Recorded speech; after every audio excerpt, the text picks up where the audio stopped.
ባለትዳሩ ማን ነው? አንተ ነህ ወይስ ስለሌላ ሰው ነው? እኔ ነኝ። ብዙ ነገር በእህቴ ህይወት ውስጥ ተፈራርቋል። ይሄኛው ግን ከአቅሜ በላይ ሆኗል። የምትወደውን የምታፈቅረውን ሰው በአካል ልታገኘው አልቻለችም። ብዙ ነገሮች አይታለች። ያው ትንሽ እንደ መንገጃገጅ ነገርም ብሏት ነበረ። ያው እዛ የሰራችበትም ብር እየቀነሰ እየተመናመነ መምጣት ጀመረ። ከባድ ነው። እኔ እንደዚህ ብዬ መናገር አልችልም። እንግዲህ ለብዙ አመታት ለ4 5 አመታት ምን አይነት ፍቅር ነው ማለት የሚከብድ አይነት ሁኔታ ነው ያወሩ የነበሩትና ማለት በቃ እስከዛሬ ያሳለፍኩት ይበቃኛልና ሰው ፊት መቅረብም ለማንም ስለኔ ምንም ማውራት አልፈልግም። እኔ እሱን ሳልረዳ ቀርቼ አይደለም። ተረጋጊና ወንድምሽ ያለንን ነገር ታሪክሽን ለሰዎች ለማድረስ ትላንት እንደዛ ስንት ነገር አሳልፌ ስንት ሰው የሚያቀይ ልጅ ስንትና ስንት ህይወት ኖሬ አሁን ደግሞ እንደዚህ ሆኜ ሰው እንዲያየኝ ትፈልጋላችሁ? የኔ ስሜት ለምንድን ነው የማይገባችሁ? በቃ አውቃለሁ፣ ይኸውልሽ አውቃለሁ ወንድሜ አንተም እንደሌላ ሰው ትሆንብኛለህ። ያወቅ 392 ሺህ ብር ቅድመ ክፍያ ብቻ በጊፍት ሪል ስቴት የቤት ባለቤት ይሁኑ። ለእርሶና ለቤተሰቦ የሚገባውትን ዘመናዊ አኗኗር ዘይቤን የተላበሱ በቂ የሆነ መኪና ማቆሚያ ያላቸው ዘመናዊ አሳንሰር የተገጠመላቸው እንዲሁም የልጆች መጫወቻ ስፍራን የያዙ በለገሃር በሲኤምሲ በአያት ፈረስ ቤት በ22 ማዞሪያ በተክለ ሃይማኖት እንዲሁም በቦሌ አትላስ ግዙፍና ዘመናዊ መኖሪያ መንደርን ጊፍት ሪል ስቴት ይዞሎት መጥቷል። የእናንተን የደንበኞቻችንን ምቾትና ፍላጎት ለማሟላት ከዚህ ቀደም የነበረውን ታላቅ ቅናሽ በድጋሚ ከመስከረም 29 እስከ ጥቅምት 8 ከ15 እስከ 20% በሚደርሱ ታላቅ ቅናሽ በ5% ቅድመ ክፍያ ማለትም በ392 ሺህ ብር በ40/60 በሆነ የባንክ አማራጭ ከባለ 1 እስከ ባለ 4 መኝታ ቤቶችን ይዘንሎት መጥተናል። በተጨማሪም 2% ለሚከፍሉ ደንበኞቻችን ቀሪውን ክፍያ ረዘም ባለ ጊዜ በመክፈል የቅናሹ ተጠቃሚ ሆኑ እያለን ለበለጠ መረጃና ለሳይት ጉብኝት ከታች ባሉ ስልኮች ይደውሉልን።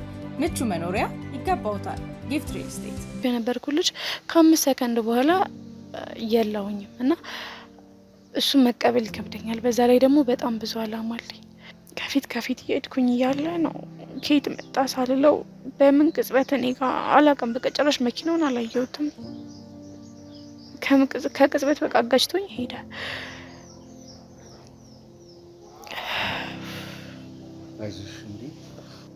ለእኔ ማሰቡ በጣም ከባድ ነው። እንደ ትላንት ይሆን ያህል ነው የሚሰማኝ። ለ4-5 አመት በስልክ ብቻ የምትተዋወቁ በአካል አይቶሽ የማያውቅ አፍቃሪ ያለሽ በጣም የተለየ ሰው ነው።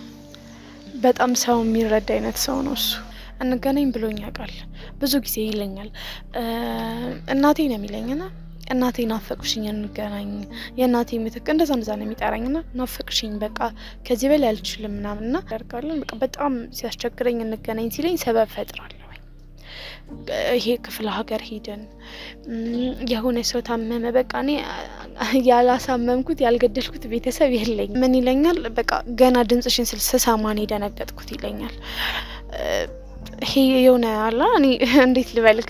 እሱን ካሉን ከስሜት አይገባክም። እሱ እንደሚለኝ ከሆነ ተስፋ በቆረጥኩበት ሰዓት ነው እሱን ያገኘሁት፣ ከሱ ጋር ማውራት የጀመርኩትና እስካሁን አልቆይም ነበረ። ፈራው፣ በጣም ፈራው።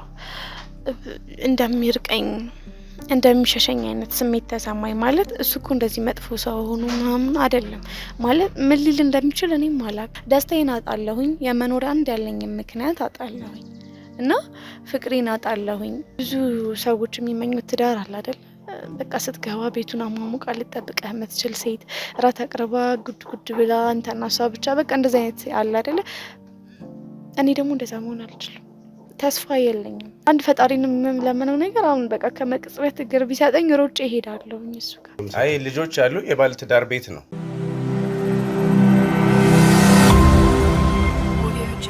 እጅግ አድርጎ ልብ የሚሰብር የፍቅር ታሪክ፣ ሀዘንን የሚቀሰቅስ እኔ ብሆን ምንድነው ማደርገው፣ በእንደዚህ አይነት ሁኔታ ውስጥ ብገኝ መልሴ ምንድነው የሚያስብል የፍቅር ታሪክ። እንግዲህ በዚህ 2 ቀናት እጅግ አድርጎ ሲፈልገኝ የነበረው ወንድም የእህቱን የፍቅር ታሪክ ሲያጫውተን እኛም አብረነው ልናነባ ተገደናል።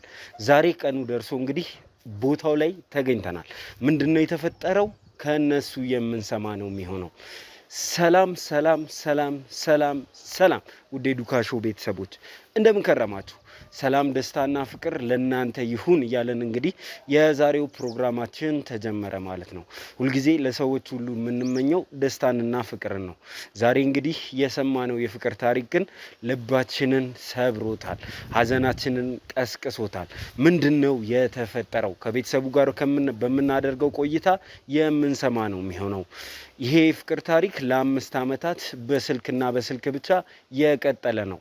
በአካል ተገናኝተው አያውቁም። ለምን? ከቤተሰቡ የምንሰማው የፍቅር ታሪክ ነው። ብዙ ነገር በእህቴ ህይወት ውስጥ ተፈራርቋል። ይሄኛው ግን ከአቅሜ በላይ ሆኗል። የምትወደውን የምታፈቅረውን ሰው በአካል ልታገኘው አልቻለችም። ያልተገናኙበት ምክንያት ደግሞ እጅግ በጣም ልብ የሚሰብር ነው። እሱ ከወዳኛው ጫፍ ሆኖ ፍቅሩን ይገልጽላታል፣ እሷም በዚህ ጫፍ ሆና ፍቅሯን ትናገራለች። ሁለቱ ግን ተገናኝተው ስለ ፍቅራቸው ተነጋግረው አያውቁም። በአካል እስካሁን ድረስ አልተገናኙም። ይሄ ነገር የዘለቀው ላለፉት 5 ዓመታት ነው። እንዴ ለምንድን ነው ያልተገናኙት ብለን ጥያቄ አንስተን ነበር። ይህንን ጥያቄ የምንመልስ ነው የሚሆነው። ብሎም ደግሞ ሁለቱ የሚገናኙበትን መንገድ የምንፈልግ ነው የሚሆነው።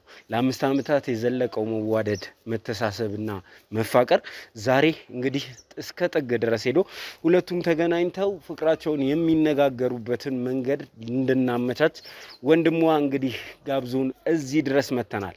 የዛሬው ታሪክ እጅግ አጓጊ የፍቅር ታሪክ ነውና እስከ መጨረሻው ድረስ አብራችሁን ሆናችሁ ተመልከቱን ለማለት እንወዳለን። ዘላለም ዘገየ ነኝ። ሁልጊዜም እንደምላችሁ እንዲህ አይነት ቪዲዮ ሲደርሷችሁ ለወዳጅ ለዘመዶቻችሁ ሼር አድርጉ ማለት ፈልጋለሁ። ምክንያቱም ከዚህ ቪዲዮ እጅግ በጣም ብዙ ሰዎች ትምህርት ያገኙበታል ብዬ ስለማስብ ለወዳጅ ለዘመዶቻችሁ አጋሩ። ሀሳብ አስተያየታችሁን ስጡን። ሼር፣ ላይክ፣ ኮመንት እና ሰብስክራይብ፣ አዳዲስ ቤተሰቦች ደግሞ ሰብስክራይብ እያደረጋችሁ ይሄንን ቻናል ተቀላቀሉ ማለት እወዳለሁ። ዘላለም ዘገየ ነኝ።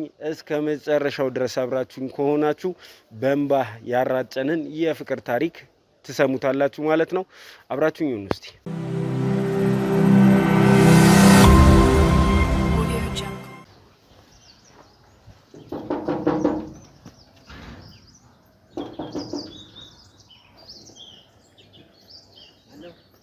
ሰላም፣ እንዴት ነህ? ሰላም ነው? ሰላም ነው ወይ? አለ ካሜራ ይዤ ቀጥታ ነው የመጣሁት። ምንም ችግር የለም። እሺ፣ እንዴት ነህ? ሰላም ነው? ሁሉ ሰላም? እንዴት ነው? ትመጣላችሁ ብዬ አላሰብኩም። በእርግጥ ትላንትና ደውለህልኝ እንደዛ ስትለኝ በቃ በጣም ማመንም ራሱ ነው የከበደኝ። በጣም ማመሰግናችሁ እዚህ ድረስ ስለመጣችሁ። የነገርከን ታሪክ ቀን የሚሰጥም ጊዜ የሚሰጥም አይደለም። በእውነቱ ከሆነ በጣም አዝነን ነው የመጣ ነው። እኛም በጣም ይሄንን ታሪክ ለተመልካቾች ለማድረስ በጣም ጓግተንም ጭምር ነው የመጣ ነው። በነገራችን ላይ ግቢያችሁ ያምራልና እዚሁ ራሱ ቁጭ ብለን ምን ማውራት ከቻለን ታሪኩን እንድትነግረን ፈልጋለሁ። በጣም በጭንቄና በጣም በቃ በጣም ብዙ ካታ ውስጥና በጣም ረብሻ ውስጥ ነው የመጣችሁት። ትላንትና ደውለልኝ ነገ እንደዚህ ፕሮግራም አድርገን እናንተ ጋር እንመጣለን ብለህ ስትነግረኝ በጣም ለማመን ነው ራሱ የከበደኝ። በጣም በቃ እቴ ያለችበት ሁኔታ በጣም ከባድ ሁኔታ ላይ ነው። ያው እንደነገርኩህ ሙሉ ታሪኩን ያው በጭንቅ ሰዓት ነው የመጣችሁት። በጣም ነው የማመሰግናችሁና ያው እሺ ሁኔታዎች አመቻችተን እዚህ ጋር ቁጭ ብለን እናወራለን። እህት ግን ፈቃደኛ ናት አሁን ይሄንን ታሪክ ልታጋራን? እሷን ሙሉ በሙሉ አላስፈቀድኳትም ስትለኝ ስለነበር። አዎ በነገራችን ላይ አልነገርኩም ስለሱ። ያው እሺ አላለችኝም፣ ፈቃደኛ አይደለችም እና ኢቭን ዛሬ እንደምትመጡ ራሱ አታውቅም። በቃ ድንገት ያው ቤት ነው የምትሄድበት የለም ታውቃለህ። ለዛ ብዬ ነው አሁን በቃ እንደምንም ማድረግ ያሳምኛት ምን ብያት ነው ይዣት ልመጣ ያሰብኩት። ያው ስለ ቀድሜ በነግራት እሺ እንደማትለኝ ስለማውቅ እኛ ከመጣን በኋላ አብረን ሆነን ማሳመኑ ይቀናል። አዎ አንተም ደግሞ ብዙ ነገር ያው ሰውን የማሳመንም የመርዳትም እዚህ ጋር እናንተን ደግሞ ስታይ ያው ትንሽ እሷም እንደው መለስ ካለላት ያው ትንሽ ከከበዳት ብዬ ነው ቀጥታ እናንተን በቃ ለዛሬ እንትን ያልኩክና እስቲ ሞክራለሁ እንደምንም። ያለችበት ሁኔታ በጣም ከባድ ነውና እናንተ በግላችሁ ጥረት አላረጋችሁም ሶልቭ ለማድረግ ይሄንን? በጣም አድርገናል በጣም አድርገናል። በነገራችን ላይ አሁን ካለችበት ሁኔታ የባሰ የአእምሮ ስብራት የሚባል አለ። ያ ነው በጣም ከባዱ ነገር። ሌላውን ትተህ አእምሮ አንዴ ከተነካ አንዴ ጭንቅላትህ የሆነ ነገር ራስክ ላይ ኖሮ ያንን ነገር ለመፍታት በጣም ከባድ ነው። ብዙ ጊዜ ይወስዳል። እኔ በጣም ተቸግሬያለሁ። ያለሁበት ሁኔታ በጣም ከባድ ነው። እና አንዴ በሱ እንትን ካልክ ከባድ ነው በጣም። እስቲ እኛም ገብተን እሷን ከምናስደነግጥ አጠር አድርገህ ታሪኩን ካንተም አንደበት ሰምተን ወደ እሷ እንድንሄድ እዚህ አካባቢ ወንበር ብታዘጋጅልን እዚህ ደስ ይላል። ለቀረጻም ይሆናል አይደል? በደንብ ነው የሚሆነው። ስለዚህ እዚህ እንሆናለን። አዎ እሷንም ያለውን ነገር ቀስ ብለህ ትጨርሳለህ። ለኛ ግን ወንበር አዘጋጅል። እሺ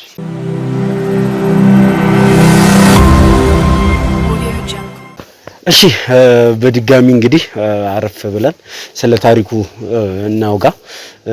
እንግዲህ ከትውውቅን ጀምር እስቲ አንተ ማን ትባላለህ? እህትስ ማን ናት? እዚህ ታሪክ ውስጥ ያሉትን ሰዎች እስቲ አስተዋውቀን። እሺ አመሰግናለሁ። ስሜ ዘካሪያስ ይባላል። እህቴ ቤተል ትባላለች። እህቴ አንድ የምትወደው ልጅ አለ። የሱ ስም ደግሞ አቤል ይባላል። እንግዲህ እዚህ ታሪክ ውስጥ ያላችሁትን ሰዎች ለማወቅ ያህል ነው። እስቲ ስለ እህት ንገረን። ምን አይነት ሰው ናት? ዛሬ ያለችበት ሁኔታ ላይ ከመድረሷ በፊት ምን የመሰለ ህይወት ነበራት የሚለውን እስቲ ያሳጥረን ንገረን። እሺ የኛን ላይፍ እንግዲህ ከበፊት ጀምሮ ስነግርህ እናታችን የሞተችው በልጅነታችን ነው። ልጅ ሆነን ያው ብዙም አንራራቅም። እድሜያችን እኔና እሷ ታላቋ እኔ ነኝ።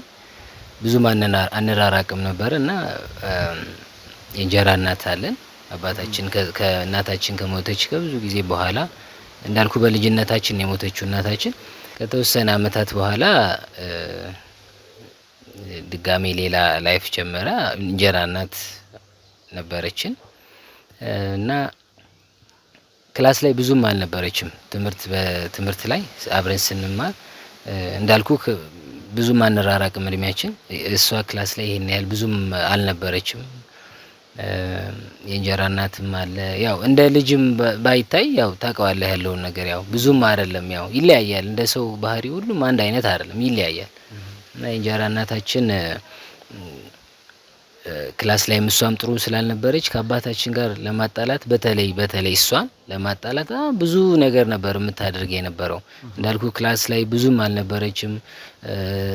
ወደ ውዝዋዜ፣ ወደ ቲያትር እንደዚህ አይነት ነገር በጣም ዝንባሌ ነበራት። እሷ በጣም ትፈልግ ነበረ ከልጅነቷ ጀምሮና ያው እያየችም ምንም እያደገችም ስለነበር በጣም ፍላጎት ነበራት ሞር እና 7ኛ ክፍል ላይ ሞር በቃ በጣም ዝንባሌዋ እየጨመረ መጣና በከበባት ትምህርት ቤቶች እንደዚህ ሚኒ ሚዲያ ላይ ምናምን በጣም ታቀርብ ነበር። እንደዛ በቃ ብዙም አልገፋችም ትምህርቷ ላይ። 8ኛ ክፍል ላይ ፌል አደረገባት። በቃ ቀጥታ ወደ እንደዚህ ቲያትሪካል ውዝዋዜ እንደዚህ ትምህርት ቤቶች አሉ። ያው እዛም ክበባትም ትሰራም ትሰለጥንም በጣም ብዙ ነገሮችንም ትምህርት ቤትም ታቀርብም ስለነበረ በቃ መማር ፈለገች። ወደዛ ማዘንበል ፈለገችና እንዳልኩ ከእንጀራ እናታችን በጣም እንደዚህ ኮናት፣ እንደዚህ ናት፣ እንደዚህ ያረገች፣ እንዴት ዝም በቃ እያለች በሁለቱ መሀል በጣም ለማጣላት በጣም ብዙ ጥረት ታደርግ ነበረ። እኔ ደግሞ በክላስ ላይ ጥሩ እንትን ነበረኝ። በጣም ማር ነበረ። ጥሩ ውጤቶችም ነበረ እያመጣው የነበረውና ቀጥታ እሷ በቃ ከአቅሟ በላይ ሆነ። በቃ አባታችን ያው ልጁ ብንሆንም አንዳንዴ ያው የሚያምናቸው ነገሮች አሉ። እኛ ልናስረዳው ልንነግረው ብንሞክርም ያው እሱ አንዳንዴ ያው ልጅም ናቸው ሊሳሳቱም ይችላሉ ብሎ በጣም ያው መሀል ላይ ትንሽ ጥሩ አልነበረምና 8ኛ ክፍል እንዳልኩ ካቆመች ክላሱን በቃ በ15 አመቷ ከቤት ወጣች። በቃ ለማስማማት ብዙ ጥረት አድርገን ነበረ፣ አልሆነም። 15 አመቷ በቃ ከቤት ወጣች። ተከራይታ ነበረ። እንዳልኩ ውዝዋዜም ላይ በጣም ጎበዝም ስለነበረች ትምህርት ቤትም ትማር ነበር የውዝዋዜ። እዛ ላይ በጣም ታዘነብል ነበር። በጣም ጥሩ ጥሩ ነገር ነበራት። ስራዎችም መሀል ላይ መምጣት ጀመሩ። እንግዲህ በ15 አመት ከባድ ነው ያው እንደዚህ አይነት ነገር ክበባትም ላይክ እንደዚህ የምሽት ክበቦችም እንደዛም ምናምን ስራም መጣ እያደገች ምን ያለች እኔም ቢሆን ዝም አላልኩም። ያው እሱም ትንሽ ከባድ ቢሆንም በባህሪው ትንሽ እንፈራዋለን ትንሽ ያው እና እንደ እናት አይደለም የነበረው ለኛ ማለት ነው። ያው ለሁሉም ሰው አንድ አይደለም ይለያያል። በርግጥ ግን ለኛ ትንሽ ከባድ ነበር። ያው በውጪም ሆኖ እንገናኝ ነበር። እኔም ረዳት ነበር የቻልኩትን ያህል ስራም እኔም የተወሰነ ወደዚህ ምልም ስለነበረ ረዳት ነበር፣ እንገናኝ ነበር።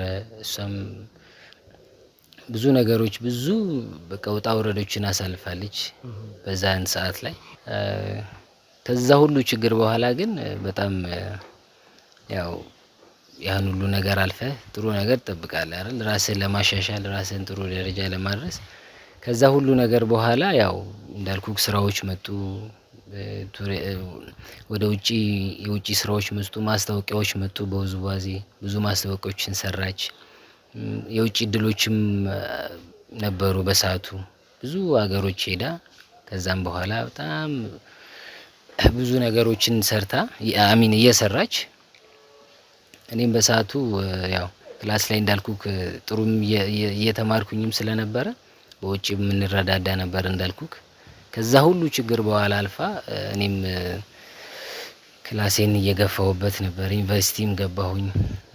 የሚገርም ዩኒቨርሲቲ ላይ ምንም የተቸገርኩትም ምንም በቃ እንዴት ልበል በጥሩ ሁኔታ ውጤቴንም ሁሉንም ነገር በጥሩ ሁኔታ ነው የጨረስኩት ያደረኩ። ለምን እሷም ስራዋ በጣም አሪፍ ጥሩ ስለነበረ ጥሩ ገቢም እያስገኘላት ስለነበረ 18 አመት ሲሞላት በቃ የውጭ እድሎች መጡ። መውጣት ጀመረች፣ የወጣች መስራት ጀመረች። በቃ ጥሩ የሚባሉ ሀገራት ለምሳሌ እንደ ወደ እስራኤል ይሄደች። እኔ በቁጥር አክቹአሊ አላቃቸውም ከ8 ከ9 በላይ ሀገራት ሰርታለች ወጣ። ምንድነው የምትሰራው? ይሄ ኦሬዲ ይሄ ውዝዋዜውን ነው ወይስ ሌላ ስራም ነበር? አው ሌላ ስራ የለውም እንዳልኩክ በጣም ውዝዋዜው ላይ በጣም ታተኩር በጣም ጥሩ እንትንም ስለነበራት በውዝዋዜ በማስታወቂያዎች በዛ ነበር ዋናው አክቹአሊ በውዝዋዜ ነው። በውዝዋዜ ብዙ ሀገራት ሄዳለች እንዳልኩክ። እኔ በቁጥርም አላቃቸው ምን ያህል እንደሆኑ። በቃ እሷ ወደ ውጪ እንደወጣች እኔም ክላስ ጨርሼ ወደ ዩኒቨርሲቲ ገባሁኝ። ሞር እሷ ነበረች በጣም እንደውም ያስተማረችኝ ማለት እችላለሁ። ዩኒቨርሲቲ በነበርኩኝ ሰዓት ላይ ምንም የተቸገርኩት ያጣሁት ነገር የለም። በጥሩ ሁኔታ በቃ ትምህርቴ ላይ ፎከስ አድርጌ ለምን ከዛ ሁሉ ችግር አልፋ እሷም እዚህ ደረጃ ስለደረሰች የውጪ እድሎችም መጡ። ስራዋንም እየሰራችም ስለነበረ ገንዘብም ምንም ችግር አልነበረም፣ ትልክልኝ ነበረ። በጣም በቃ ትምህርቴ ላይ ብቻ ፎከስ አድርጌ እሷ ናት ያስተማረችኝ ማለት ይቻላልና እሱ ላይ ብቻ አድርጌ ተምሬ ትምህርቴንም ጨርሼ ወርሷ በቃ ብዙ ነገር አድርጋልኛለች። ብዙ ላይፍ አሳልፈን ነው እዚህ የደረስነው። እስቲ ከዛ በኋላ የነበራችሁ ህይወት እነዛን በችግር ጊዜ ያሳልፋልና አንተም ከዩኒቨርሲቲ ከወጣህ በኋላ እሷም ደግሞ እንደዚህ ስራው አሪፍ በሆነላት ሰዓት ምን አደረጋችሁ? ህይወታችሁ ምን ይመስል ነበር የሚለውን ንገረን እስቲ።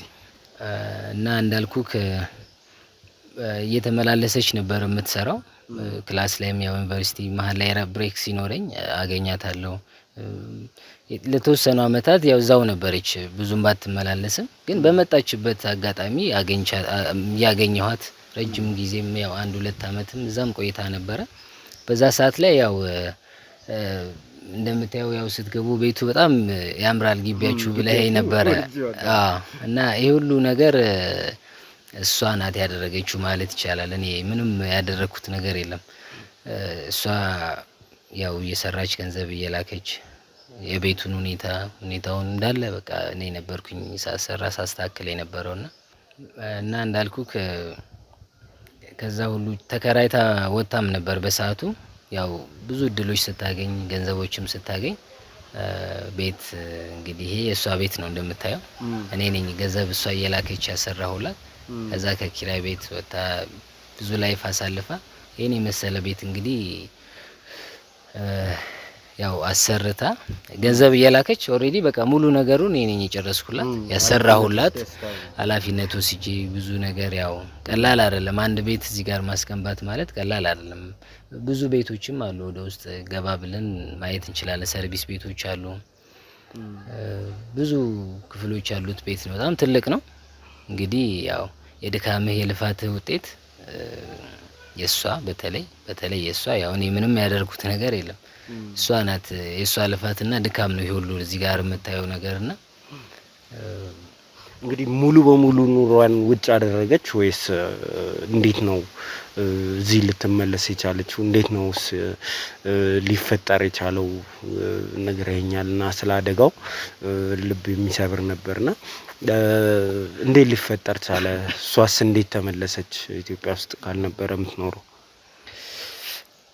አው እንግዲህ እንዳልኩክ ይሄን ቤት ከሰራች ከጨረሰች በኋላ ያው እድሜ እንግዲህ ቆሞ አይጠብቅም። ብዙ ነገር አለ። ያው ሙሉ ላይፏን እዛ ማሳለፍ አልፈለገችም። ረጅም ጊዜ ብትቆይም ረጅም አመት ብትቆይም እዛ ውጪ ያው እዚህ ላይፍ አለ። ላይፏን እዚህ መመስረት እዚህ መኖር ትፈልግ ስለነበረ ቤትም ያው እንግዲህ እንዳላት ነው ታውቃለህ፣ አይታል። መምጣት አሰበች፣ መምጣት ፈለገች እንግዲህ ወደዚህ ማለት ነው።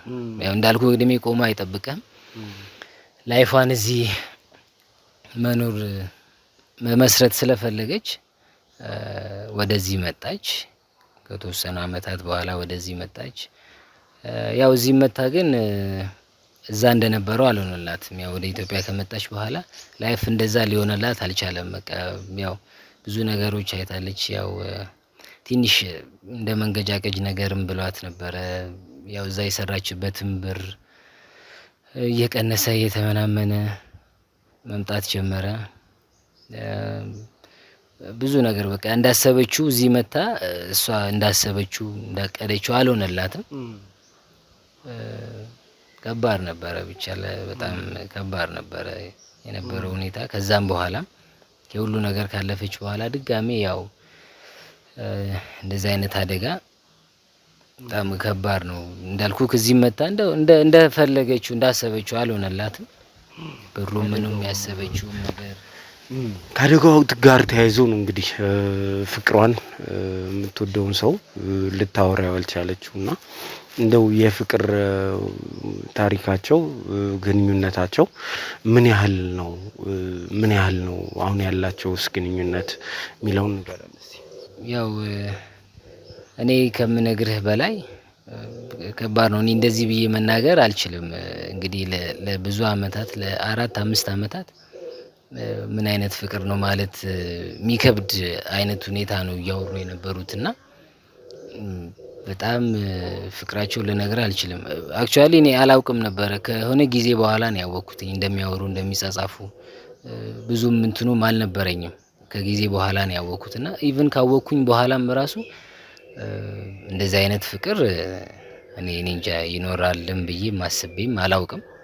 ሞር ደግሞ ስለነሱ ሁኔታ ስለሷ ስላሳለፈችው ነገር እኔ ከምነግርህ ይልቅ ያው ራሷ ብትነግርህ በጣም ከሷ ጋር ቆይታ ብናደርግ የተሻለ ይመስለኛልና እንግዲህ እንደምንም አግባብታት ይዘልናና ከሷ ጋር ቆይታ ምናደርግ ነው የሚሆነው። እንግዲህ ተመልካቾችም ይሄ ልብ የሚሰብረው የፍቅር ግንኙነት የፍቅር ታሪክና እንዲሁም ስላደጋው ሁኔታ በሰፊ የምናወራ ነው የሚሆነው። እስከመጨረሻው ድረስ አብራችሁን ሁኑ ለማለት እወዳለሁ። አብራችሁን ሁኑ። ይዛትናና ያግባብቺ ለማለት እሺ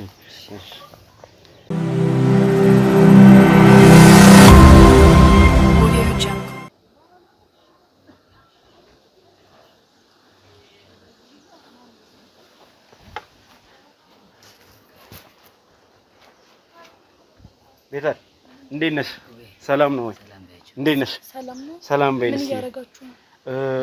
ወንድምሽ ነው እንግዲህ የጠራንና ካንቺ ጋር ለማውራት ነው የመጣነው። ወደዛ ጋር ነው። ቆይ አታውቀው እንዴ? ቁም። እኔ መሄድ አልፈልግም። ቆይ አይደለም ይኸውልሽ፣ እኔ ማውራት አልፈልግም። ለምን እንደማትፈልጊ ምን ችግር አለው? በቃ እኔ ምንም እንደዚህ አይነት ነገር እኔ አላውቅም። ሰው ፊት መቅረብ አልፈልግም። ይኸውልሽ ተረጋጊና አንድ ጊዜ ታሪክሽን ሰምተን ነው የመጣ ነው። ወንድምሽ ተጨንቆ ነው። ስለዚህ እኔ ምንም ነገር እንትን ስለማልፈልግ ማለት በቃ እስከዛሬ ያሳለፍኩት ህይወት ከባድ ነው ማለት በቃ እስከዛሬ ያሳለፍኩት ይበቃኛልና ሰው ፊት መቅረብም ለማንም ስለኔ ምንም ማለት አልፈልግም። እኔ እሱን ሳልረዳ ቀርቼ አይደለም። ተረጋጊና ወንድምሽ ያለንን ነገር ታሪክሽን ለሰዎች ለማድረስ ትንሽ ሰዓት ነው ምናምን። አይ አይደለም ይኸውልህ አንተ እኮ ስላልተረዳኸኝ ነው ማለት ትላንትና የነበረኝን ህይወትን ያውቃለሁኝና ትላንት እንደዛ ስንት ነገር አሳልፌ ስንት ሰው የሚያቀይ ልጅ ስንትና ስንት ህይወት ኖሬ አሁን ደግሞ እንደዚህ ሆኜ ሰው እንዲያየኝ ትፈልጋላችሁ ማለት የሚያሸማቅቅ ነገር ነው። ይሄ እኮ አንቺ ፈልገሽ ያመጣሽው ነገር አይደለም እኮ ዴ። ስለዚህ ምንም እኮ ችግር የለውም። ምንድነው የተፈጠረው የሚለው ታሪክሽን ወንድምሽ በጣም ስለተጨነቀ ነው። አባካችሁ ያኔ ስሜት ተረዱኛ። እኔ የሚደርስብኝ ነገር እኔ ማቆም ማለት ትላንትና እንደዛ ስንትና ስንት ሀገር ስትዞር የነበረች ልጅ ዛሬ ላይ እንደዚህ አካል ጉዳተኛ ሆና በጣም ያን እኮ እንዲሰማሽ አይደለም። ይኸውልሽ ተረጋጊና እንመልስሽ። ብዙ ነገር እኮ አሳልፈናል አይደል? ታውቂያለሽ አይደል? የሆነውን ነገር ታውቂያለሽ። አንድ ጊዜ ካሜራው የሚጥፋና እኔና አንቺ ቀስ ብለን እናወራና ከተስማማሽ ብቻ ይቀረጻል። ከተስማማሽ ብቻ ነው። እሺ ምን አጥፋላት፣ ካሜራውን አጥፋላት። ካሜራውን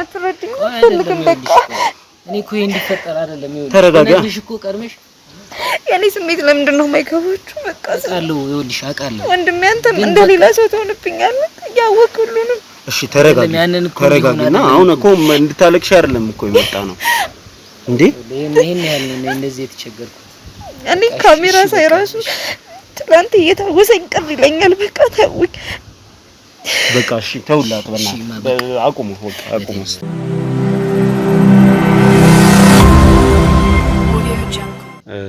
ኢንተርቪው ልትሰጪን እድል ስለሰጠሽን እናመሰግናለን።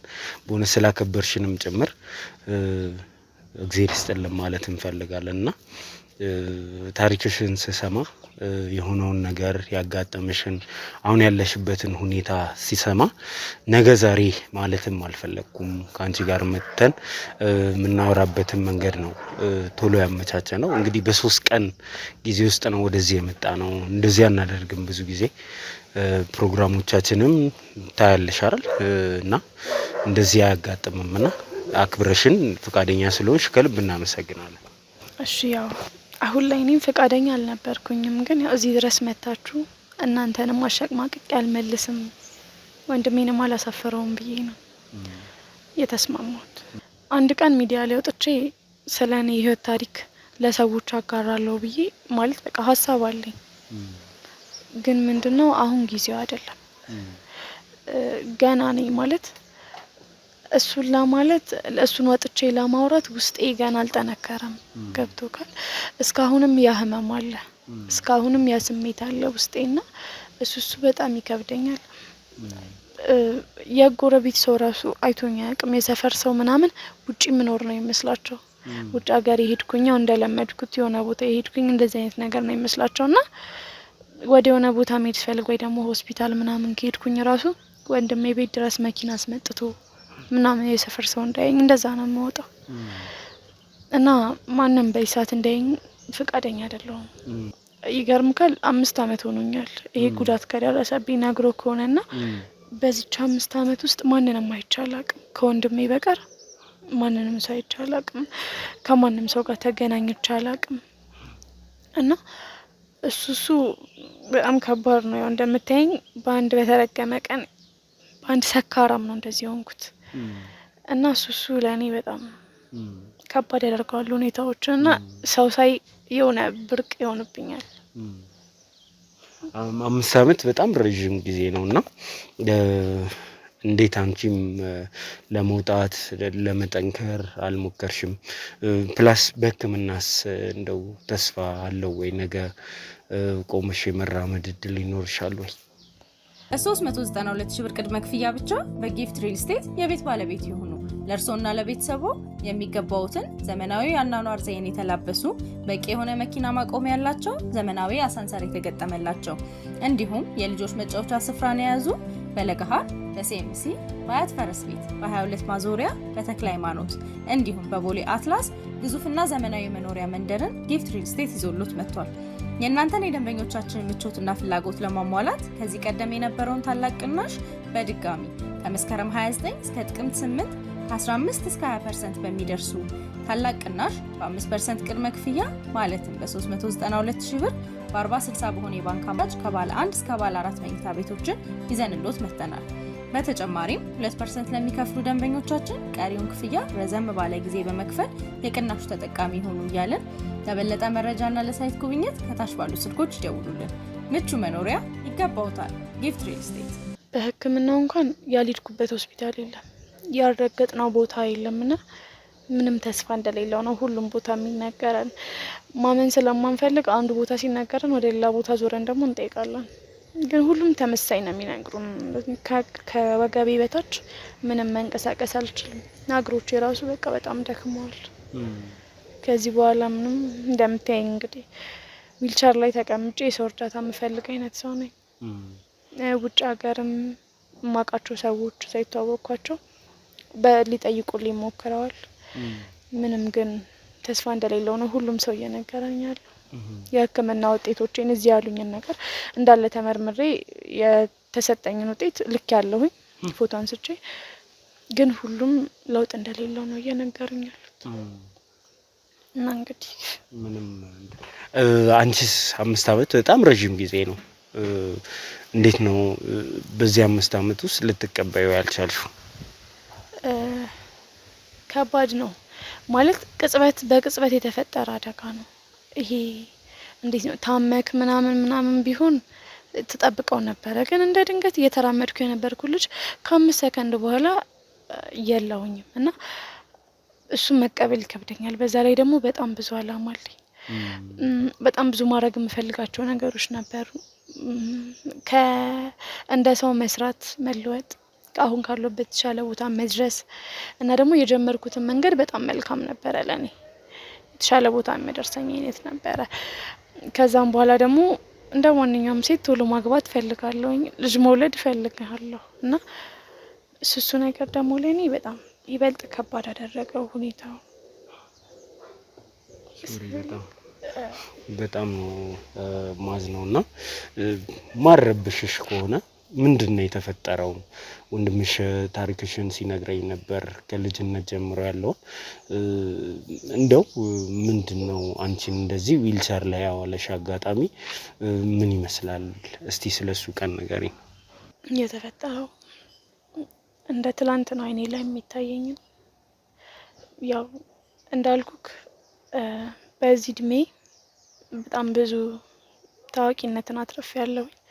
በጣም ብዙ ዝናን፣ በጣም ብዙ ሀገራትን ለመዞር በሙያዬ ማለት ነው። በውዝዋዜው ያው ከልጅነቴ ጀምሮ እንደዚህ አይነት ፍላጎት ነበረኝ። ወንድሜ ነግሮ ከሆነ አላቅም፣ ብቻ ተወዛዋዥ እንደነበርሽ በልጅነትሽ ከቤት እንደወጣሽ ለህልምሽ ብዙ እንደሰራሽ ሲነግረኝ ነበርና አንቺም በዚህ አጋጣሚ እስቲ ንገረኝ፣ እንዴት ነበረ የስኬት ጉዞሽ? እንዴት ነው የተጀመረው የሚለውን እሱንም ንገረኝ በዚህ አጋጣሚ። ቀላል አይደለም።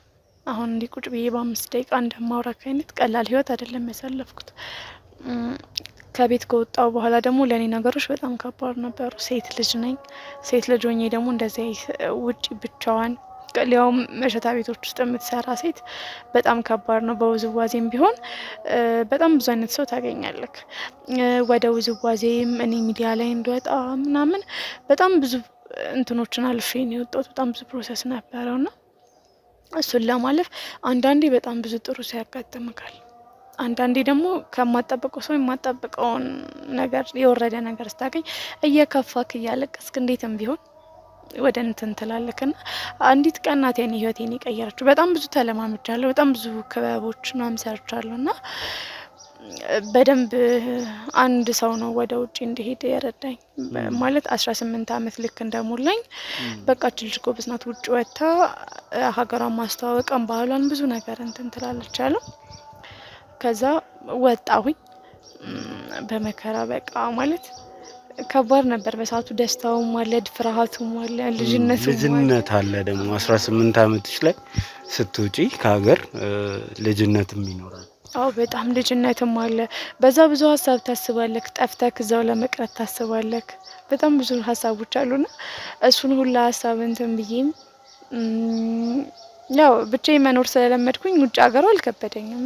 የሰው ሀገር ከቤተሰብ ተነጥዬ አልልክም። ምክንያቱም ለምጄዋለሁና ህልሜ መጀመሪያ ወዴት ነበር ጉዞ ያደረግሽው? ምን ያክልስ ሀገር ዞረሻል? የመጀመሪያ ጉዞ የነበረ ወደ እስራኤል ነበረ። እስራኤል እዛ የባህል ቡድኖች ነበሩና ቀጥታ እንደሄደን እሱን ቡድን ነበር የተቀላቀልኩት። እሱን ቡድን ከተቀላቀልኩኝ በኋላ በጣም ጥሩ ጊዜ ያሳልፈናል። ጥሩ ቤተሰቦች፣ ጥሩ በቃ እንደ ስራ ባልደረባ ሳይሆን እንደ ቤተሰብ ነበር እንትን ያለውና እዛ ወደ 1 አመት ያህል መስሎኝ 1 አመት ነው የቆየነው። 1 አመት ከቆየን በኋላ ቀጥታ ወደ ቀጣዩ ቱር ነው የሄድነውና ወደ ጀርመን ምናምን በቃ በጣም ብዙ ዞረን እና ወደ 17 ሀገር ሄጃለሁ። እና 17 ሀገር ቪዛ አለኝ። እሱን ካደረግን በኋላ በስተመጨረሻ ያው የቤተሰቤን ህይወት ቀየርኩኝ። ያው ወንድሜም እየተማረ ነበረ። ለሱም በጣም እኔ ብቻዬን ከቤት የወጣው ጊዜ በጣም ይረዳኝ ነበር በጣም እና ለሱ መሆን አለብኝ በዛ ሰዓት የሚጠበቅብኝን ካደረግኩኝ በኋላ ወደ ሀገሬ ተመለስኩኝ። ማለት በቃ አንዳንዴ ይከብድካል። ሀገር በደንብ አስተዋውቂያለሁ ባህሌን።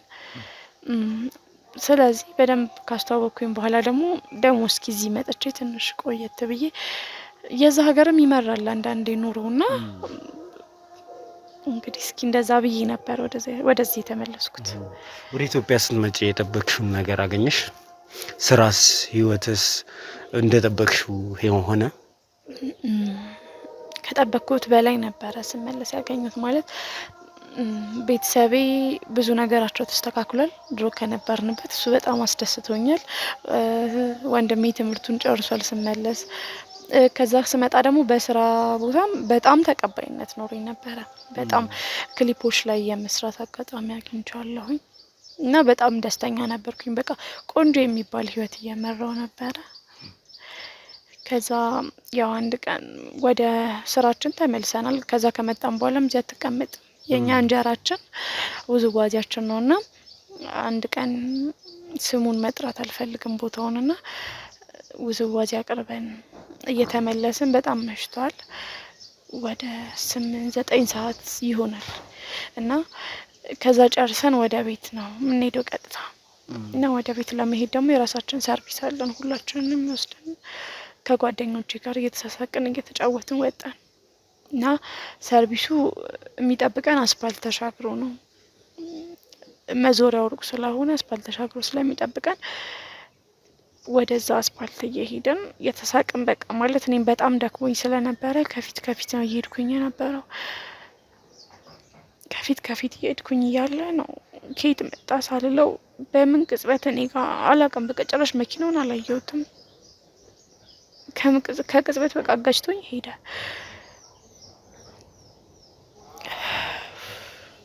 አይዞሽ እንዴ ጠንከር በይና እንትን በይ ስለ ቀላል አይደለም።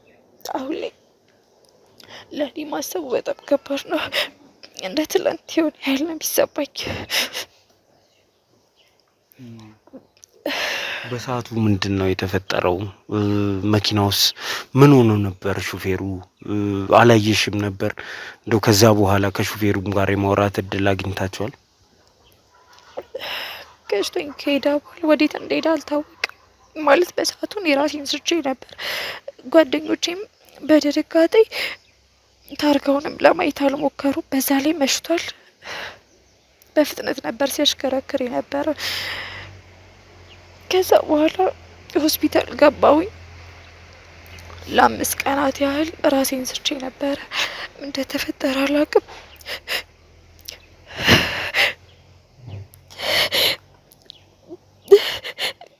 ከዛ በኋላ በጣም ብዙ ጥረት አደረግን ለመፈለግ። የለም ማን እንደሆነ አይታወቅም። የገጨሽ ሰው በጭራሽ አልተገኘም ነው? እስከ መጨረሻው አልተገኘም። ለረጅም ጊዜ ሲፈለግ ነበረ፣ ሊገኝ አልቻለም። እኔም ከ5 ቀን በኋላ ስነቃ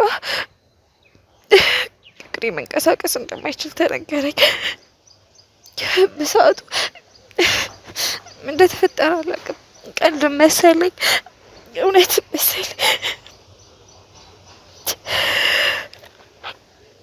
በቃ አንዴ እንድትረጋጋ ውሃ ምናምን አድርግላት ነው። ተረጋግተን እንቀጥል። እንደዚህ እያዘንሽ መቀጠል አንችልም።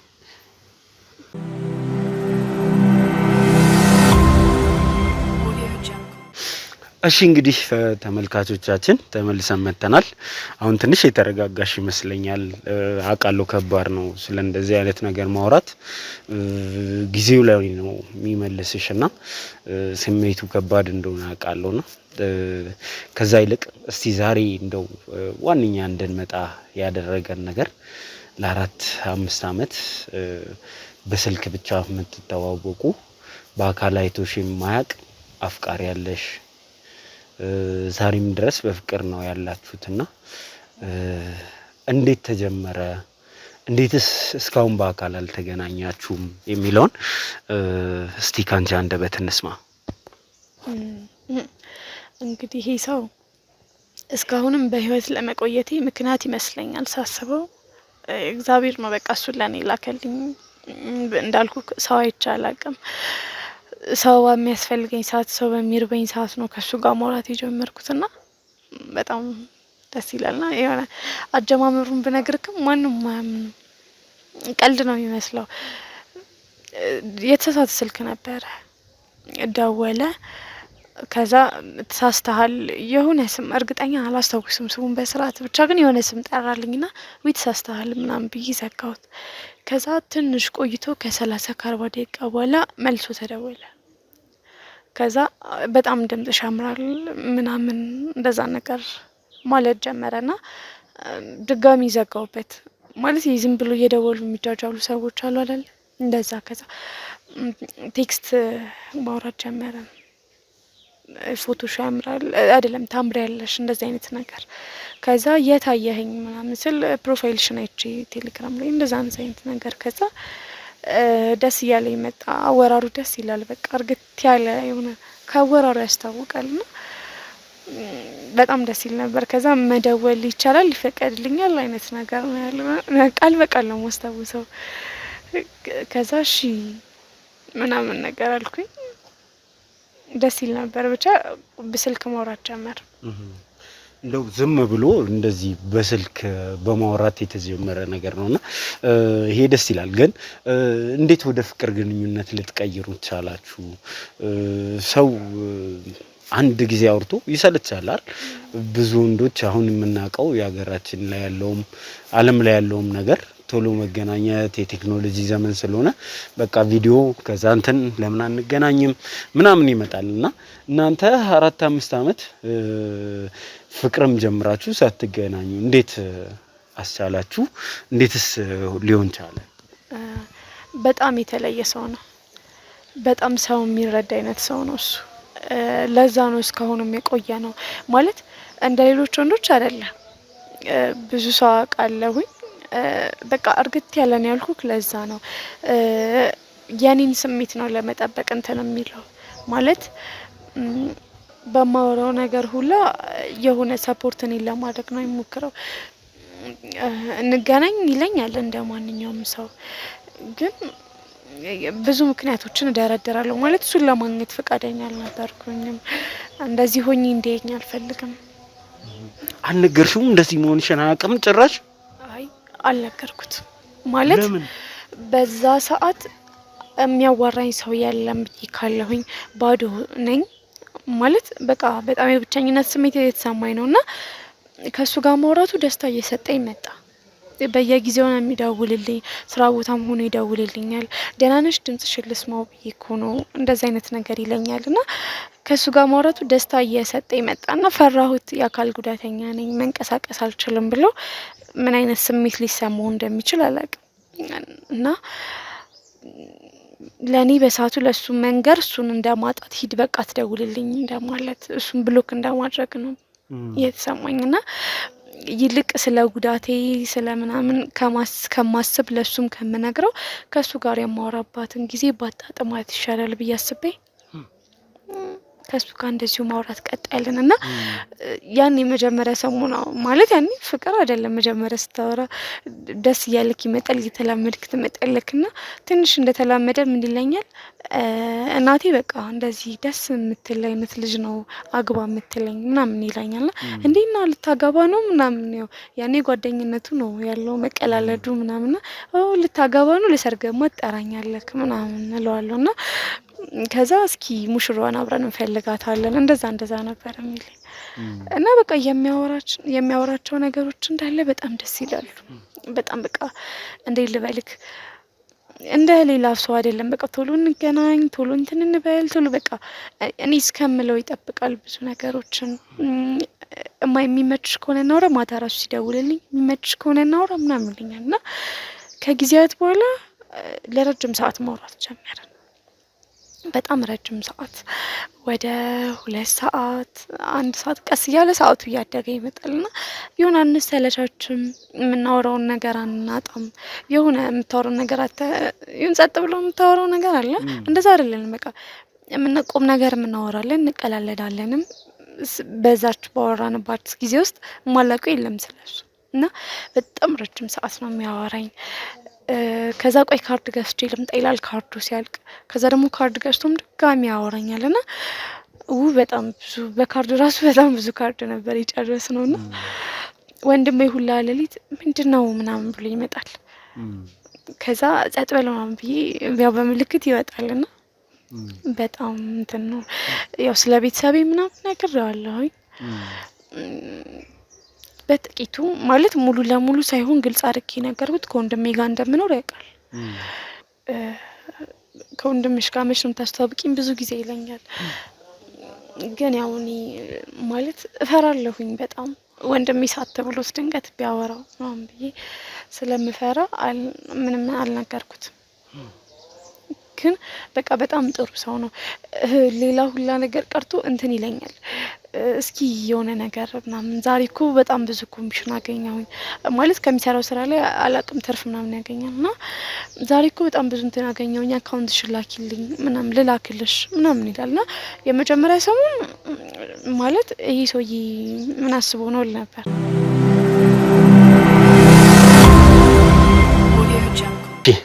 እንግዲህ ዝናቡም ረበሸን፣ ቤት ደግሞ ስንገባ መብራት ረበሸን።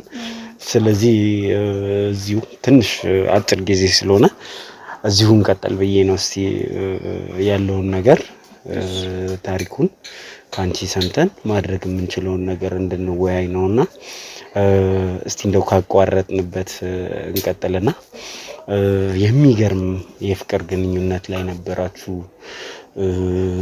እንግዲህ ያንቺን ፍላጎት ብቻ እየጠበቀ አብራችሁ እየዘለቃችሁ ነበር።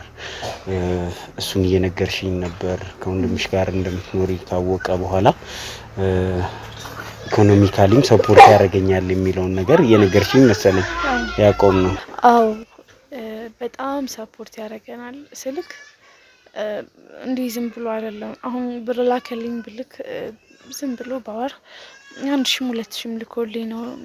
ብዙ ሰው እንደዛ ነው በአሁን ሳወራ ሊመስለው የሚችለው ግን እሱ በቃ በወር 2-3 ሊልክልኝ ይችላል። እንዴ ምንድነው ምናምን ነገር ስለው ከወንድምሽ ጋር ነው የምትኖሪው፣ ስራ ደግሞ እንደማልሰራ ያውቃል ቤት እንደሆንኩኝና ቤት ነሽ ከወንድምሽ ጋር ነው የምትኖሪው፣ የሆነ ነገር እኮ ያስፈልጋል፣ ሴት ልጅ ነሽ፣ ብዙ ነገር ያምርሻል።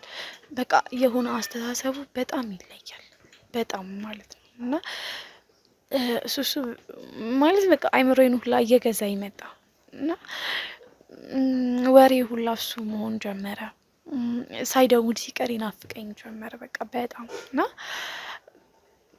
የሆነ ሳለ መነጫነጩላ ጀምራለሁኝ ሳይመቸው ቀርቶ ወይ ደግሞ በጣም አሞት በጣም ይሄ በቃ ኃይለኛ ህመም ካልሆነ ያወራኛል። በጣም አሞት በጣም ራስ ምታት አለበትና እንደዛ አሞት ልተኛ በቃ ምናምን ካላለ ወይ ደግሞ ድምጹን ሰምቼ በቃ ተኛ ይደክማል ራሴ ተኛ ብዬው ራሴ መነጫነጭ ጀምራለሁ እና እዛ ደረጃ ደረስኩኝ። ድምጹን ሳልሰሙ ስቀር በቃ የሆነ ራሴን የመታመም አይነት ስሜት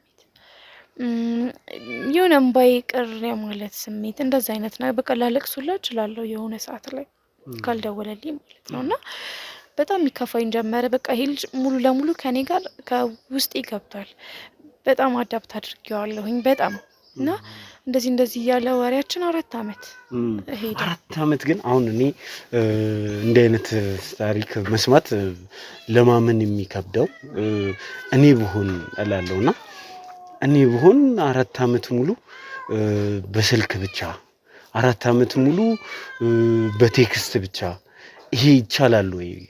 እንዴት እስከ ዛሬ ድረስ ገፍቶ እንገናኝ የሚል ነገር አላመጣብሽም? እንገናኝ ብሎኝ ያውቃል። ብዙ ጊዜ ይለኛል።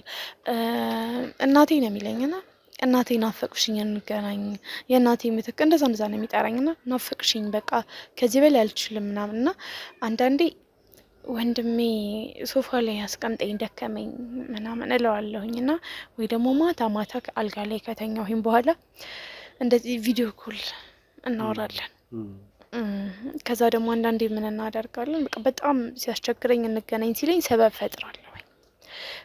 ይሄ ክፍለ ሀገር ሄደን የሆነ ሰው ታመመ በቃ እኔ ያላሳመምኩት ያልገደልኩት ቤተሰብ የለኝም ለሱ ስል ማለት ነውና እከሌ ሞተ፣ እከሌ እኮ ታመመ፣ እከሌ እንደዚህ ሆነ፣ ወንድሜ አይመጣም ቤቱ ባዶ ይሆናል ምናምን በቃ በጣም ብዙ እኔ በሰዓቱ አላውቅም በቃ በጣም ብዙ ሸቶችን እፈጥራለሁና በጣም የገፋኝ ጊዜ ደግሞ እነጫነጫለሁ። ኦኬ ማለት እንዴት ነው በቃ አንተ ለምንድን ነው ልትረዳኝ የማትሞክረው? አትወደኝ ማለት ነው ምናምን ለውና በጣም ሩህሩህ የሆነ ልቡ ንጹህ የሆነ ሰው ይሄ ውሸት የማያውቅ ሰው ስለሆነ እንትን ይለኛል። በቃ እሺ እናቴ ይቅርታ እኔ እኮ ስለናፈቅሽ ነው ምናምን በቃ እሺ ቪዲዮ ኮል ልደውል ምናምን እንደዛ ነው የሚልኝና በቃ እሱ ለኔ ሰላም ሰጥቶኛል። ማለት ሌላ ሰው ቢሆን እርግጠኛ ነኝ ከሳምንት በኋላ ያወራኝ እንደዚህ ብዬው፣ እሱ ግን በቃ በጣም ብዙ ምክንያቶች ሰጣዋለሁ። ከዛ አንዳንዴ ደግሞ እሺ እንገናኝ ምናምን እለዋለሁ ደስ እንዲለው ማለት አማልወደውም አይነት ስሜት እንዳይሰማው ብዬ እሺ እንገናኝ እለውና ልክ ልንገናኝ በቃ ሰዓታት ሲቀሩን ወይኔ እየመጣሁኝ እኮ ሌባ ሰረቀኝ እና በቃ ወደ ቤት ተመለስኩኝ እለዋለሁ ምናምን ስልኬን አጠፋፋለሁ። ከዛ ሲሙ ሄጄ አወጣሁኝ ብዬ ደግሞ ድጋሚ ስልኬን ከፍተዋለሁኝ እና እንደዚህ አደርጋለሁኝ በጣም ብዙ ጊዜ። እንዴት ተስፋ አልቆረጠም እሱ በዚህ ልክ? ምን አይነት ፍቅር ነው እንድላ ያደረገኝ እሱ ነው። አንዳንድ ጊዜ ተስፋ ያስቆርጣል። 1 2 3 እየሆነ ሲመጣ እንዴት ተስፋ አልቆረጠም? ምን ይለኛል በቃ ገና ድምጽሽን ስሰማ ነው የደነገጥኩት ይለኛል። ይሄ የሆነ አላ እኔ እንዴት ልበልክ እሱን ካሉን ያ ስሜት አይገባክም። እሱ እንደሚለኝ ከሆነ በቃ ገና ስሰማው ነው ድምጽሽ ነው የደነገጥኩትና ቶሎ ልቤ ውስጥ ገብተሻልና ካይምሮዬ ልትወጪ አልቻልሽም ይለኛል። እና እሱ ራሱ ብዙ ጊዜ ይለኛል። እኔ በእውነት ራሴን እንደዚህ ሆኜ አላውቅም። በጣም ብዙ ጊዜ ይለኛል። እኔ ለራሴ እንኳን ለራሴ ይገርመኛል ምናምንና በጣም ነው የወደድኩሽ እንደዛ ይለኛል። እሺ እኔ ጥያቄ የሆነብኝ ነገር አንቺስ ለሱ ያለሽ ስሜት እንዴት ነው? እውነት ከልብሽ ትወጂዋለሽ? መውደድ ምንድነው ማለት ገና ስለሱ አወራ እንኳን ነግሬ ካለው ተስፋ በቆረጥኩበት ሰዓት ነው እሱን ያገኘሁት ከሱ ጋር ማውራት የጀመርኩትና እስካሁን አልቆይም ነበረ ማለት እንትን ይሄ እንደዚህ መቀመጥክ አለመሞትክ አይደለም።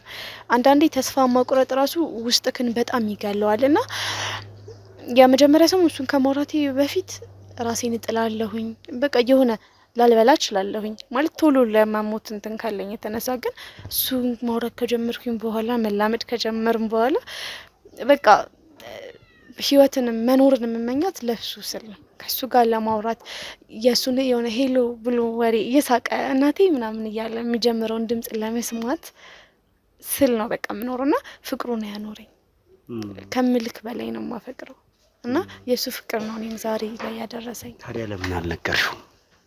የአካል ጉዳተኛ ሆኛለሁ ማጋጣሚ በተፈጠረ ችግር ዊልቸር ላይ ነው ያልኩት ብሎ እውነታውን መናገር ለምን ከበደሽ? ፈራው፣ በጣም ፈራው። እንደሚርቀኝ እንደሚሸሸኝ አይነት ስሜት ተሰማኝ። ማለት እሱ እኮ እንደዚህ መጥፎ ሰው ሆኖ ምናምን አይደለም ማለት ምን ሊል እንደሚችል እኔም አላቅም። ደግሞ ይበልጥ ምን ያስፈራኛል ከመጀመሪያ ፍቅረኛው ጋር የተለያዩት በውሸት ምክንያት ነው እና ይሄንን በሚነግረኝ ሰዓት በጣም ፈራለሁ። ማለት ይሄንን ከሰማ በኋላ ከ4 አመት በኋላ ምን ሊል ይችላል ብዬ በጣም ፈራለሁኝና እንደዚህ ሆኜ ሲያኝ በምን አይነት ሁኔታ እንደሚቀበለኝ አላቅም። እና እሱ ደግሞ እሱ ፊት ላይ የማያቸው ነገሮች ይክፋውም ደስ ይበለው በቃ አላቅም። እሱ ፊት ላይ የምችለው በዛች ቅጽበት እኔን ያለመልመኛልም ይገለኛል። እና ራሱ ወዳድ ነኝ ማለት እችላለሁ። ለራሴ ብዬም ነው ያልነገርኩት። ማለት ደስታዬን አጣለሁኝ፣ የመኖር አንድ ያለኝ ምክንያት አጣለሁኝ እና ፍቅሬን አጣለሁኝ። በጣም ሱስ ሆኖብኛል ነገር ካለው እሱን ካጣው ደግሞ ጭራሽ ከነበርኩበት ይባስ ነው ልወድቅ የምችለው። እና ትንሽ አነሳኝ ስል መልሼ ስወድቅ ድጋሚ መነሳት እንደማልችል ነው ማቀው። እስካሁን ሰዓት የሚሰማኝ በቃ እሱ ነው። ከሱ ሌላ ህይወት የለኝም። እና ይሄን ከሰማ በኋላ ሊቀበለው ይችላል፣ ላይቀበለውም ይችላል። አላውቅም። ብቻ ምን አይነት ስሜት እንዳለው ስለማለቅ መንገር ፈራው። አስፈሪ ነው፣ ይጨንቃል። ግን ደግሞ የሆነ ቦታ ላይ መጨረሻ ይኖረዋል አይደል? በዚህ መንገድ መቀጠል አትችሉ።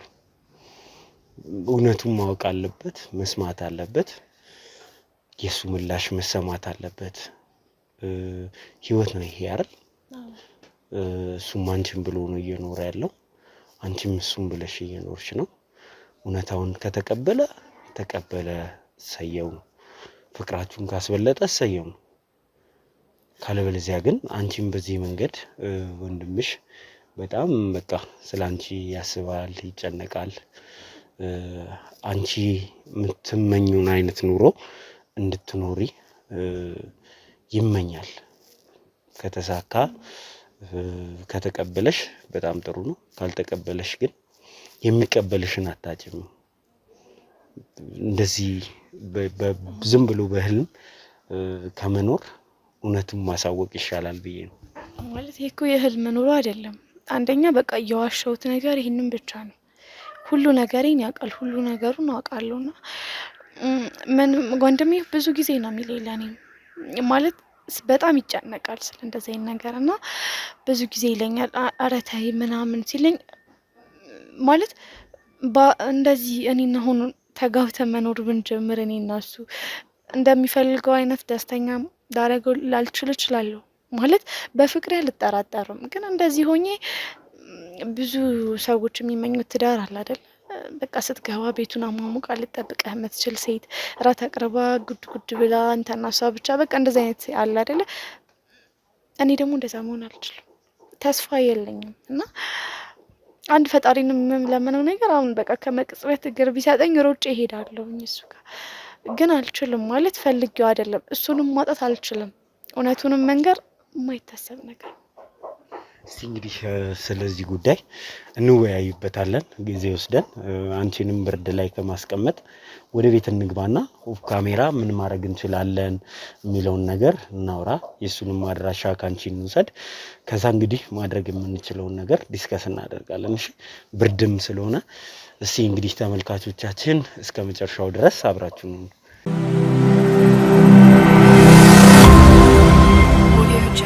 ተመልካቾቻችን እንግዲህ እጅግ በጣም አሳዛኙን ታሪክ ከሰማን በኋላ መዋል ማደር አላስፈለገንም።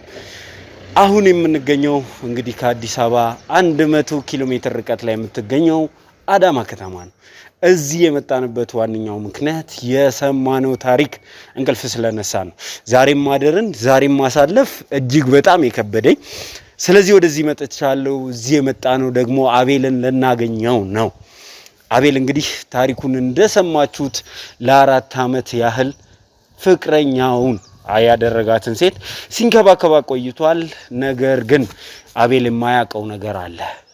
ዛሬ እዚህ የመጣ ነው አቤል የማያውቀውን ነገር ተናግረን ሁለቱን ለማገናኘት ነው። ይሳካልን ይሆን? አቤልንስ በምን አይነት ሁኔታ ውስጥ ሆኖ እናገኘዋለን? እስከመጨረሻው ድረስ ከኛ ጋር ከሆናችሁ ከዚህ ታሪክ የምታገኙት ነው የሚሆነው። እስቲ አብራችሁኝ ሁኑና ወደና አቤል አድራሻ እንሂድ። ኦሬዲ ስልክ ደውዬለታለሁ። ለምን እንደምንመጣ ብቻ ነው ያልነገርኩት።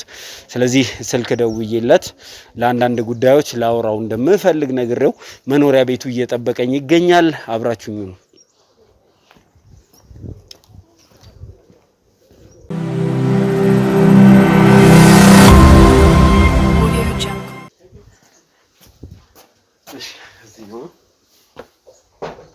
አቤል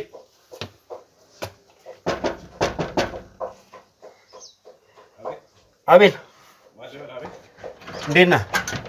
እመጣለሁ ያልኩት ሰው ነኝ። ሰላም እንዴት ነህ አቤል? ሰላም ነው አቤል ነህ? አለኝ። ምንድን ነው ማን ልበል? ይቅርታ ደውዬልህ ነበር። አሁን ያወራነው እኮ ካሜራው ለምን አስፈለገ?